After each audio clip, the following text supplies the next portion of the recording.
ഏറ്റവും പ്രിയപ്പെട്ട ഇന്ത്യൻ ഫൗണ്ടേഷന്റെ ചെയർമാൻ കൂടിയായ പ്രിയങ്കരനായ ഹാഫിസ് അഹമ്മദ് കബീർ പാർക്കവി, ഏറ്റവും പ്രിയപ്പെട്ട അഭിനന്ദനായ ജോഷോമ ഇഗ്നാത്യോസ് തിരുമേനി, എൻ്റെ പ്രിയപ്പെട്ട നേരത്തെ അതുപോലെ എറണാകുളം ജില്ലക്കാരൻ കൂടിയായ ശ്രീ ബിജു AS, എൻ്റെ ഏറ്റവും പ്രിയപ്പെട്ട സ്നേഹിതനും എഴുത്തുകാരനുമായ ശ്രീ P. സുരേന്ദ്രൻ, ഏറ്റവും ബഹുമാനനായ ഹാഫിസ് PH അബ്ദുൽ ഗഫാർ മൗലവി അൽ കൗസരി, വേദിയിലും സദസ്സിലുമുള്ള വിശിഷ്ടാതിഥികളെ, ഏറ്റവും പ്രിയപ്പെട്ടവർ, ഞാൻ ഒരുപാട് കേട്ടിട്ടുണ്ടെങ്കിലും അന്താരാഷ്ട്ര നിലവാരം പുലർത്തുന്ന അന്താൻ ഫൗണ്ടേഷന്റെ ഈ മനോഹരമായ സ്ഥലത്ത് ആദ്യമായിട്ടാണ് എത്തിച്ചേരുന്നത്.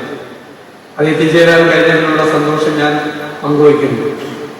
എന്നെ ഏൽപ്പിച്ചിരിക്കുന്ന നമ്മളെല്ലാവരും വന്നിരിക്കുന്ന ഒരു സെഷൻ വളരെ വിലപ്പെട്ട ഒന്നാണ്. ഞാൻ അറിയുന്ന ഖുർആൻ എന്നാണ് ഇന്നത്തെ ഈ സെഷനിലെ ഏറ്റവും പ്രധാനപ്പെട്ട ഒരു കാര്യം. ഈ വിശുദ്ധ ഖുർആനെ കുറിച്ച് സംസാരിക്കാൻ കഴിയുക എന്നത് തന്നെ ഒരു നിയോഗമായി, ദൈവനിയോഗമായി ഞാൻ കരുതുകയാണ്. യഥാർത്ഥത്തിൽ ചന്ദ്രൻ സഞ്ചരിക്കുന്ന ഓർബിറ്റിനെ കുറിച്ച് അമാവാസിയെയും പൗർണമിയെയും തമ്മിൽ താരതമ്യപ്പെടുത്തിക്കൊണ്ട് പിന്നീട് ശാസ്ത്രരംഗത്തുണ്ടായ കാര്യങ്ങൾ ഈ ഗ്രന്ഥത്തിലുണ്ട്. ഈ ഗ്രന്ഥത്തിൽ വളരെ വ്യക്തമായി പറയുന്നുണ്ട്. ഇത് പറയുന്നത് സൂര്യൻ സ്വയം ജ്വലിക്കുകയാണ്, ചന്ദ്രൻ ജ്വലിക്കുന്നില്ല. സ്വയം ജ്വലിക്കുന്ന വിളക്കാണ്. ചന്ദ്രൻ പ്രകാശിക്കുന്നില്ല. സൂര്യന്റെ സ്വയം ജ്വലിക്കുമ്പോഴുള്ള ആ വിളക്കിന്റെ പ്രകാശമാണ് ചന്ദ്രനുള്ളതെന്നാണ്. അതൊന്നും പിന്നീടുള്ള കാലത്ത് പലരും സമ്മതിച്ചില്ല. ശാസ്ത്രം എത്രയോ വർഷങ്ങൾക്ക് ശേഷമാണ് ഈ മഹനീയമായ കാര്യത്തിൽ ശാസ്ത്ര സത്യമല്ലേ. എല്ലാവരും വിചാരിച്ചിരുന്നല്ല ചന്ദ്രനും സ്വയം ജ്വലിക്കുന്നുണ്ട്, ചന്ദ്രനിൽ നിന്ന് പ്രകാശം, പ്രകാശമില്ല. ചന്ദ്രന്റെ പ്രകാശം സൂര്യനിൽ നിന്ന് വരുന്ന പ്രകാശം മാത്രമേ ഉള്ളൂ എന്ന് പറയുന്നുണ്ട്. മനോഹരമായ പാരിസ്ഥിതികമായ വിശുദ്ധ ഗ്രന്ഥത്തിലുണ്ട്. ഞാൻ പർവ്വതങ്ങളെ സൃഷ്ടിച്ചു, അവ ആണികളായി മാറി ഭൂമിയെ നിയന്ത്രിക്കുന്നതിന്റെ ചലനത്തെ നിയന്ത്രിക്കുന്നത്. പിന്നീടാണ് കണ്ടുപിടിച്ചത് പർവ്വതങ്ങൾ ആഴത്തിൽ വേരൂന്നിയവയാണ്. ഭൂചലനങ്ങൾ ഉണ്ടാകാതെ ഭൂമിയുടെ ഘടനയെ നിലനിർത്തുന്നത് ഈ പർവ്വതങ്ങളാണ്. അത് പിന്നീട് തെളിഞ്ഞ ഒരു ഇക്കോളജിക്കലായിട്ടുള്ള എൻവയൺമെന്റുമായി ബന്ധപ്പെട്ടിട്ടുള്ള ഒരു വലിയ ഫാക്ടറാണ് പർവ്വതങ്ങളുടെ പ്രസക്തിയെ കുറിച്ച്. അത് ഞാൻ പർവ്വതങ്ങളെ സൃഷ്ടിച്ച് ആണികളെ പോലെ ഭൂമിയുടെ നിലനിൽപ്പിനെ നിയന്ത്രിക്കാൻ, ഭൂമിയുടെ നിൽപ്പിനെ നിയന്ത്രിക്കാൻ വേണ്ടി ശ്രമിച്ചു എന്നാണ് പറയുന്നത്. ഇതുപോലുള്ള നിരവധി കാര്യങ്ങൾ, നിരവധി എല്ലാ സൂറകളിൽ നിന്നും നമുക്ക് ഉദ്ധരിക്കാൻ കഴിയാവുന്ന തരത്തിലുള്ള നിരവധിയായ ശാസ്ത്രീയ സത്യങ്ങൾ ഒരു സാമൂഹ്യ ഘടനയിൽ, ഒരു സമ്പദ്ഘടനയിൽ മനുഷ്യനെങ്ങനെ മനുഷ്യനാകണം, മനുഷ്യനെങ്ങനെ സമൂഹ ജീവിയാകണം, അവൻ കാരുണ്യമുള്ളവനായി മാറണം, ആ കാരുണ്യത്തിന്റെ സന്ദേശം ജീവിതത്തിൽ അവൻ പ്രതിഫലിക്കണം എന്ന് പറയല്ലോ. നമ്മൾ ട്രസ്റ്റിഷിപ്പിനെ കുറിച്ച് ഗാന്ധി പറയും, ക്രിസ്തുവും പറഞ്ഞിട്ടുണ്ട്.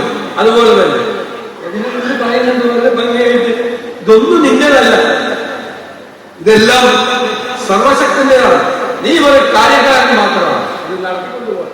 എല്ലാ സമ്പത്തുള്ളവരും നമ്മുടെ നാട്ടിൽ അങ്ങനെ ചിന്തിച്ചാൽ കാര്യക്കാരൻ മാത്രമാണ്, ട്രസ്റ്റി മാത്രമാണ്, വിശ്വസിക്കാൻ നിന്റെ കയ്യിൽ താമസിക്കുന്നു, നീ നിന്റെ ആളല്ല, അവിടുത്തെ ആൾ എന്ന് പറയുന്നത് ഒരു മെസ്സേജാണ്, ധനികരോടുള്ള ഒരു മെസ്സേജാണ്. ആ ധനികൻ തന്റെ കയ്യിലിരിക്കുന്നത് ദൈവത്തിൻ്റെതാണ്, അത് മറ്റുള്ളവർക്ക് കൂടി കൊടുക്കാൻ വേണ്ടി ഉള്ളതാണ് എന്നുള്ള സന്ദേശം. ഇതിനേക്കാൾ പ്രോഗ്രസീവായ, പുരോഗമനപരമായ, സോഷ്യലിസ്റ്റ് ആശയങ്ങളുള്ള ഒരു സാമൂഹ്യ ഘടനയിൽ, നമ്മളൊരു സൊസൈറ്റിയിലാണ് നമ്മൾ ജീവിക്കുന്നത്. ആ സൊസൈറ്റിയിൽ ജീവിക്കുമ്പോൾ ഉണ്ടാകുന്ന ആ സൊസൈറ്റിയിലെ നിയമങ്ങളാണ്. അതിലെ ജാതിയുടെ പേരിൽ, മതത്തിന്റെ പേരിൽ, ഗോത്രത്തിന്റെ പേരിൽ, പാണ്ഡിത്യത്തിന്റെ പേരിൽ ഒന്നും മനുഷ്യന് നീതി നിഷേധിക്കപ്പെടാൻ പാടില്ല. നീതി ആണ് നടത്തിക്കൊടുക്കേണ്ടത്. ഇതാണ് ഞാൻ ചുരുക്കത്തിൽ പറയുമ്പോൾ ഞാൻ അറിഞ്ഞ വിശുദ്ധ ഖുർആൻ അതാണ് എന്ന് വളരെ സന്തോഷത്തോടുകൂടി ഞാൻ പറയാൻ ആഗ്രഹിക്കുന്നു. ഈ വലിയ സന്ദേശങ്ങളാണ്, ഈ വലിയ സന്ദേശങ്ങൾ പറയുന്നുണ്ട്. നീ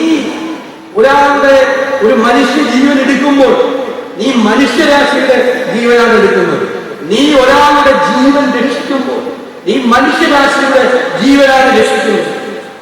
ആക്രമണ ഉത്സുകതയുള്ള ഈ കാലഘട്ടത്തിൽ അക്രമങ്ങൾ വെടിയാൻ, ആയുധങ്ങൾ താഴെയിടാൻ, യുദ്ധങ്ങൾ അവസാനിപ്പിക്കാൻ, അതിനേക്കാൾ വലിയ സന്ദേശം യുദ്ധങ്ങളോടൊന്ന് എതിർക്കൂടിയല്ലത്. യുദ്ധങ്ങൾ പരസ്പരം പോരടിച്ച് പരസ്പരം കൊന്നൊടുക്കുന്ന മഹായുദ്ധങ്ങൾക്കെതിരെ, മനുഷ്യന്റെ ആക്രമണ വാസനയ്ക്കെതിരായി, മനുഷ്യൻ മറ്റുള്ളവരെ കൊന്നൊടുക്കി അതീശത്വം സ്ഥാപിക്കാൻ ശ്രമിക്കുന്ന, മേൽക്കോയ്മ ഉണ്ടാക്കാൻ ശ്രമിക്കുന്ന ഈ കാലഘട്ടത്തിൽ ലോകത്തിന് മുഴുവൻ വഴികാട്ടിയായി, വെളിച്ചമായി ഈ സന്ദേശം നിലനിൽക്കുന്നു എന്നാണ് പറയുന്നത്. മനുഷ്യൻ അതിനെയെല്ലാം ധിക്കരിച്ചുകൊണ്ടാണ് പരസ്പരം കൊന്നൊടുക്കിയും പരസ്പരം ഇല്ലായ്മ ചെയ്തും പരസ്പരം പോരടിച്ചു ഏത് ആധുനിക യുഗത്തിലും ശാസ്ത്ര യുഗത്തിലും പോവുക.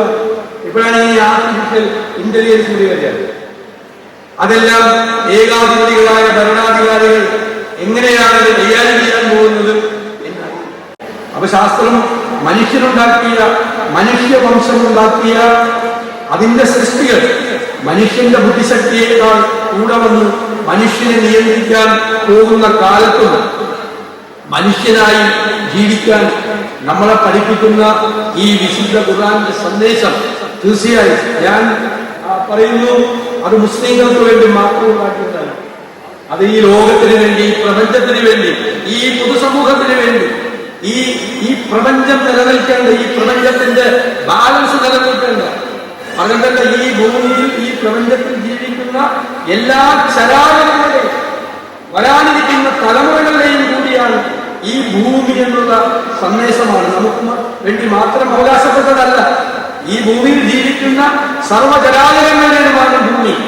വരാനിരിക്കുന്ന തലമുറകൾക്ക് കൂടി അവകാശപ്പെട്ടതാണ്. നിനക്ക് ആവശ്യമുള്ളത് മാത്രം എടുക്കുക. നിന്റെ അത്യാഗ്രഹം, നിന്റെ അത്യാർത്തി കൊണ്ട് എല്ലാം പിടിച്ചെടുക്കരുത് എന്ന് നമ്മളെ ഓർമ്മപ്പെടുത്തുന്ന, ഞാൻ വീണ്ടും അടിവരയിൽ ആവർത്തിച്ചു ആദ്യം നമ്മൾ മനുഷ്യരാകണം, അല്ലെ? പിന്നെ സമൂഹ ജീവിയാവണം. മറ്റുള്ളവരോട് ദുഃഖം വേണം, അവരോട് കാരുണ്യം വേണം, അവരെ ഹൃദയത്തോട് ചേർത്ത് നിർത്താൻ കഴിയണം. ആ ഒരു വലിയ സന്ദേശമാണ് വിശുദ്ധ ഖുർആൻ നൽകുന്നത് എന്നും മാത്രം വിനയപൂർവ്വം നൽകുന്നു. മറ്റൊരുപാട് വിശിഷ്ടാതിഥികൾ സംസാരിക്കാനുള്ളത് ഞാൻ എന്റെ വാക്കുകൾ ചുരുക്കുന്നു. അംദാൻ ഫൗണ്ടേഷന്റെ ബിരുദദാന സമ്മേളനം കൂടി ഈ വരുന്ന ദിവസങ്ങളിൽ നടക്കുകയാണ്. ഈ വലിയ സന്ദേശം ഹൃദയത്തിൽ ഏറ്റിക്കൊണ്ട് പോകുന്ന വിദ്യാർത്ഥികളുടെ തലമുറകളാണ് ഈ സ്ഥാപനത്തിൽ നിന്ന് പഠിച്ച് പുറത്തിറങ്ങുന്നത്. അവരെല്ലാം ആയിരിക്കണം ഈ വെളിച്ചം, ഈ വിശുദ്ധ ഗ്രന്ഥം നൽകുന്ന ഈ വെളിച്ചം അത് കെടാതെ സൂക്ഷിക്കാൻ, അതിന്റെ സന്ദേശവാഹകരായി, അതിന്റെ ആ ജ്വാലയെ ഹൃദയത്തിൽ വഹിക്കുന്നവരായി ഇവിടെ നിന്ന് പുറത്തിറങ്ങുന്ന കുട്ടികൾ മാറട്ടെ എന്ന് ആശംസിച്ചുകൊണ്ട് ഈ ചടങ്ങ് നിങ്ങളുടെ എല്ലാവരുടെയും അനുവാദത്തോടെ ഉദ്ഘാടനം ചെയ്തതായി അറിയിക്കുന്നു.